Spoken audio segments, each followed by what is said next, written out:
He was a pianist, a composer, a grandfather of progressive jazz, and he was famous for his odd time signatures. He was the late, great Dave Brubeck. The world lost this legend earlier this month.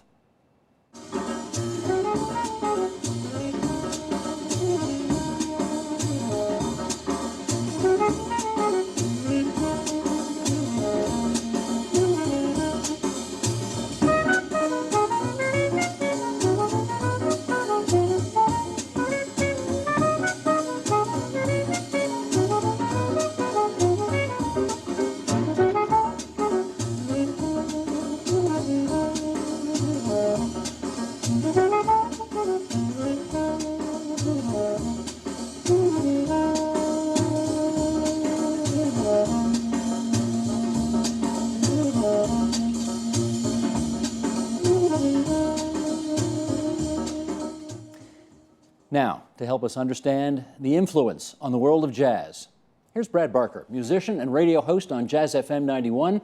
I got lost in that for a second there. Isn't that fantastic? Sounds so great today, just like it did back then. I was just going to say that. It so holds up so well, doesn't it? It really does. What was the significance of that piece? Take 5, obviously. Well, I think you can look at it from a whole bunch of different ways. In a lot of ways, Dave was already a pretty big star at this point. So this is the culmination, almost the zenith of his moment, was the Time Out recording and the Take 5 tune itself. But beyond the jazz elements of it, when any tune is a hit, let's say, and resonates with people who don't know anything about jazz, that has its own special significance. We can analyze the meter, we can analyze the chord structure, but this is a tune, just like you and I just heard it, that makes you smile and makes you feel good. And ultimately, that is its legacy more than the other parts of it. It is a great song. Although, take a second and tell us about the significance of the change in time signature and all of that. And you know, for those of us who don't follow jazz as much as you do, you're on the radio every day, after all. Explain the significance of that. First, it's important to remember that this is Paul Desmond's tune. So even though it's so married to Dave Brubeck, it's important, and Dave Brubeck wrote the bulk of the other tunes that we know him for. This is Paul Desmond's, who's his longtime alto sax player. And they were linked throughout years and years. There were other quartets that they were in, Dave Brubeck quartets, that didn't end up being the sort of the one that everyone knows. But he was always kind of the Keith Richards to his Mick Jagger, if you will.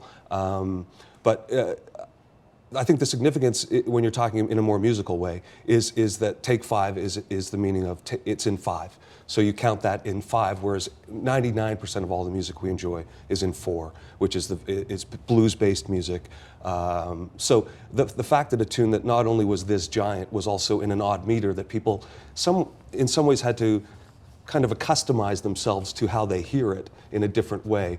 I think also made it extra special that it kind of cleared those hurdles of a listener getting a little more invested in something a little more deep musically and rhythmically to get over. So let me simplify it here then even more. Instead of where you say 99% of the bars are 1, 2, 3, 4, this has an extra note. This Correct. is 5. Bingo. And that just instinctively sounds different, is that right? It does, because you can't, the way anyone would tap their feet to any song on 1, 2, 3, 4, 1, ba-da-ba-da-ba-da-ba-da-ba-da-ba. You have to almost hear that whole meter before you can start getting into the rhythm of the song. So it's almost, you have to hear the phrase as opposed to the beat of the phrase. Remember the first time you heard it?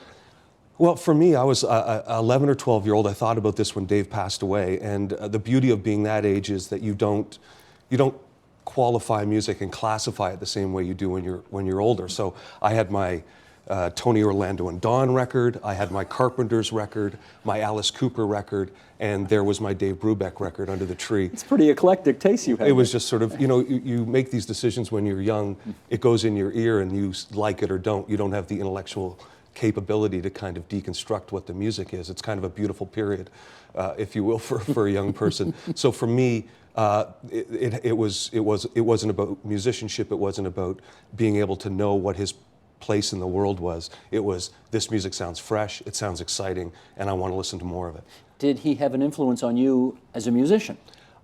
Well, for me, it was the gateway drug for what lied in front of it. To me, it opened the door to more complex music, different types of jazz. Obviously, when I was a young person, that was already, it was the early mid-'70s. So I wasn't going in chronological order of jazz. I was listening to some, you know, new Miles and then old Brubecks.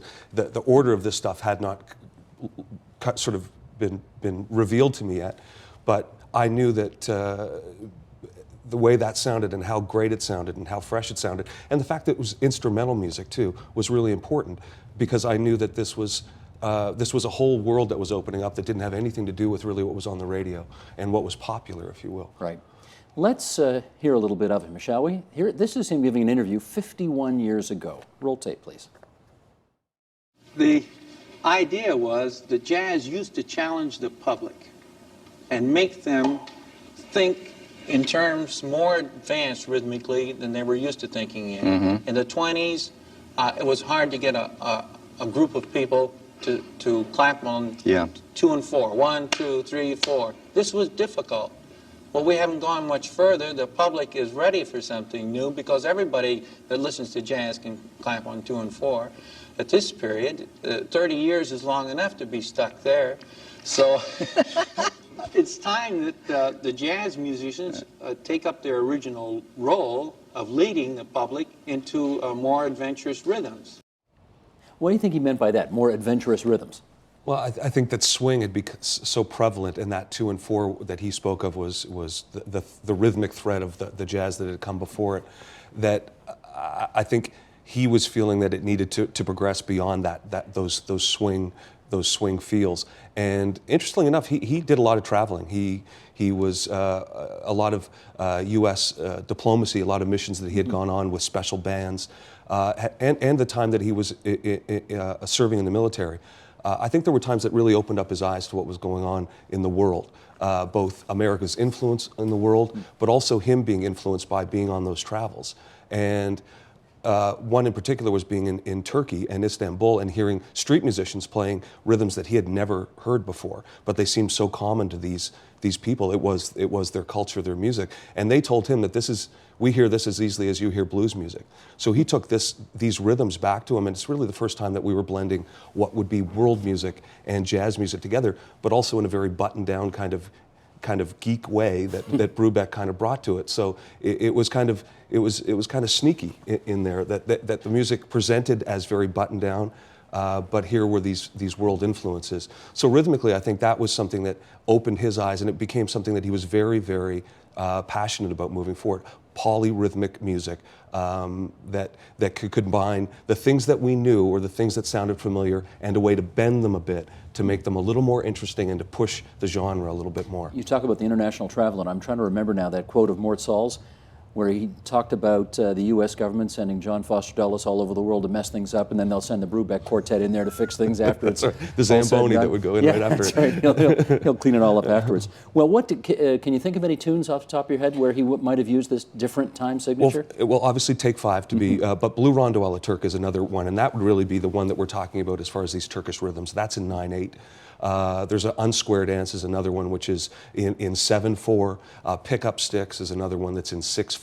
So really the bulk of some of the tunes that we know him best for are in odd meters. Can you bang on your knee to let us know what 7/4 sounds like, if it's different from 4/4 or 2/4? Again, think of it as the phrase. So it's quarter notes again, but it's 1, 2, 3, 4, 5, 6, 7. 1, 2, 3, 4, 5, 6, 7. 1, 2. So it's really that phrase that takes you over, as opposed to trying to drill a beat right through it, like 1, 2, 1, 2. So you think of it in that whole phrase of 7, and then you go to the next one. That must be harder to write. It's hard to write, and then you have to think about the improvising that the musicians are doing on top of that are so used to playing their licks and the things they've learned over those meters that are ingrained in them from the beginning in blues-based music, as jazz is.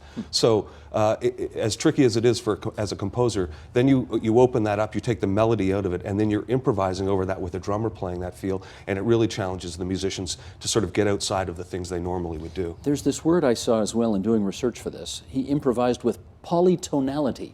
What is that? If you're at your Christmas party and someone says, hey, let's play a tune, and someone's at the piano and they say, well, what key should we play it in? And they say, well, key of C. Well, then everyone knows that's the key of C. What Dave is saying, well, okay, you're going to play this tune in the key of C, but what I'm going to do is I'm either going to write a melody or improvise in a completely different key than is C. And that way, it will sound obviously very unique and different, and it takes a very clever and musical mind to make that work without it sounding very wrong all the time. How much Brubeck was actually, and I know when he was a kid he didn't read, he couldn't do sight music, right? But eventually he figured out how to do it. But how much of what we saw was reading notes on a page, and how much was the improvisation that always comes with jazz? Well, I think that when you talk about the compositions, those are written. So that iconic melody of Take 5, Blue Rondo a la Turk, those are written on the page. But as you mentioned, he had I think it was a little cross-eyed. He had a sight problem as a young person, and kind of faked his way through it. His mom taught piano, but he kind of fooled his mom too. If you can fake people into thinking that you can read music, it usually means you're very talented and musical. In most of jazz, what you're getting is you're getting the composition, the head, if you will, the beginning parts of the music are completely written out. And as jazz musicians, they can improvise through that melody a little bit and play with it a bit, but that is kind of a street you need to stay on. But once you establish what that street is, then you can go on the side roads and improvise over top of it. So after Paul Desmond plays that head to Take 5 twice through and starts, then after that, we enter a new world of him making it up as he goes along. There's lots of fusion in the musical world of different genres coming together. How much credit do you want to give Dave Brubeck for starting that whole movement? I don't know how much. I think the world influences. I think that rhythmic influence is uniquely his. But the fusion, jazz has always been a fusion of a lot of different musics. It's been classical music. It's been blues-based music. I think to pin it on Dave would do a disservice to the musicians that had come before him and had sort of amalgamated so many different things of their experience and what they'd heard into the music that they called jazz. Okay, let me pick up on the sight reading thing though. You pointed out that he didn't do it when he was a kid and for whatever vision problems he had. I read that he was actually told not to teach when he was younger. He said they told him, don't teach music after you graduate from the University of the Pacific because you're doing it all wrong. I mean, he was a genius, but he did it all wrong. How much do you think reading the music off the sheet is important to jazz musicians? Oh, Steve, it's a good question. I think beyond being a jazz musician, it's not that. It's more important outside of being a jazz musician. The basis of most jazz musicians are they get to be jazz musicians some part of the time, but they have to be other kinds of musicians the other part of the time. And whether or not that's playing in a pit band, whether or not that's doing a jingle session, whether that's being in different situations where the reason you're there is to be the best at what you do and do it quickly and leave, then reading music is absolutely imperative for that kind of career. But having said that, on the bandstand, at any jazz club, on any given night, the ability to read music is less important than the talent and what you bring to the table on any given night. And he didn't just bring talent and an ability to play. He was very big into the civil rights movement. Talk about that a bit, if you would. Well, I think when we go back to his experience during the war and also starting to see the world through some of these concerts he was sent on through the diplomatic department, I think he started to see the United States' role in the world, other cultures, and he was a true champion of civil rights. Even he had an integrated band while he was during his military service, and then through various quartets, the one that landed, that one that did Time Out, the giant record in '59, was Joe Morello, Paul Desmond, and Dave. But his bass player Gene Wright was a black man, and for a lot of the concerts they did in the South, there was either segregated audiences or club owners that said, this isn't going to work for us, you're going to have to change your bass player. And Dave, it was never an argument with him. He would just turn around, pick up his instruments and go home. So these were non-negotiable moments in time for him, that if my quartet couldn't play with Eugene Wright, then we weren't going to play. And there was even a television appearance once that they said they were going to film around the bass player, Gene, and he said, that won't happen either, so we're out of here. So those kinds of stakes in the ground early on, as many jazz musicians did, but certainly for one that was as popular and had so much cultural kind of drag as he did at the time, pretty important. Whenever the jazz world loses a legend, Dave Brubeck today, Gene Leeds the past year, people start to ask questions about whether or not jazz has the same place on the musical landscape today as it did, quote unquote, back in the day. What do you think? Well, I always wonder what back in that day is. I think the argument about where jazz is has been around as long as jazz has been around.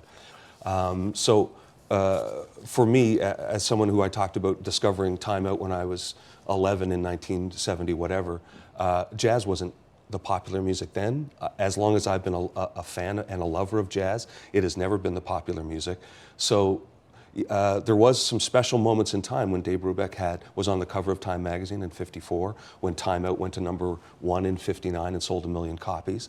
But those are the exceptions and not the rule, and that I think in no way discounts the popularity. Well, you know, for me, the popularity of the music is outside of the importance of the music.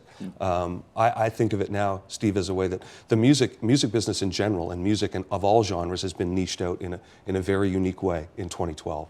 That it is hard to pinpoint popular music for people that are involved in popular music. So for me, jazz now has a unique place as being another one of the formats of music. The playing field is much more level now.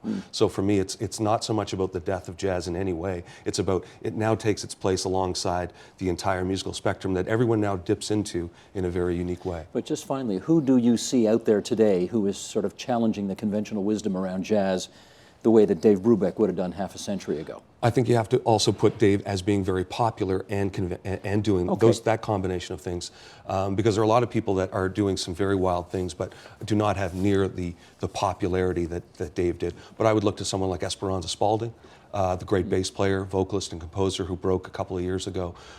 Robert Glasper, another very talented piano player, who now the blending is much more to do with their experience as African Americans, and that's hip hop culture, soul, R&B music, and they are really blending jazz into those worlds in ways that I don't think we've heard before, and it's also introducing it to an entirely new audience. And the beat goes on. It sure does. Great to have you in here. It's been a pleasure. Thanks for having me. Pleasure was ours. Brad Barker, you can hear him every afternoon on Jazz FM 91. Thanks so much. Support Ontario's public television. Donate at tvo.org.